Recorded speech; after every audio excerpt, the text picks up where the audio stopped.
জুমার দিনে আমি তিনটা আমলকে বেশি গুরুত্ব দেই। এক নাম্বার হচ্ছে সূরাতুল কাহফ, যেটা আপনাকে মাসিহুদ দাজ্জাল থেকে বাঁচাবে। দুই নাম্বার বেশি থেকে বেশি দরুদ পড়া, এই দিন দরুদ পেশ করা হয় নবী সাল্লাল্লাহু আলাইহি ওয়াসাল্লামের কাছে। আর তিন নাম্বার এটা যেটা আপনাদেরকে শেয়ার করছি, সেটা হলো আল্লাহ রাসূল সাল্লাল্লাহু আলাইহি ওয়াসাল্লাম বলেছেন, কেউ যদি জুমার দিনে সকাল সকাল গোসল করে, আর্লি মর্নিং গোসল করে ফেলে, একদম ফরজ গোসলের মতো, এবার সবচেয়ে উত্তম কাপড়টা পরে, নোংরা কাপড় না, বেস্ট কাপড়টা পরে, আতর খুশবু ব্যবহার করে, সুগন্ধি ইউজ করে, সুগন্ধি ব্যবহার করে সে সকাল সকাল পায়ে হেঁটে মসজিদে যায়, বাহনে চড়ে নয়, পায়ে হেঁটে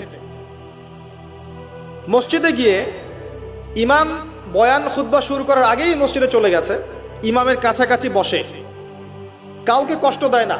ইমাম খুতবা দিচ্ছে, সে চুপচাপ শুনছে, কাউকে কষ্ট দেয় না। এমনকি পাশে কেউ কথা বলে তাকে এতটুকু বলে না চুপ করো, এতটুকু বলে না, চুপচাপ খুতবা শুনে নামাজ পড়ে ইমামের সাথে সালাম ফিরায়।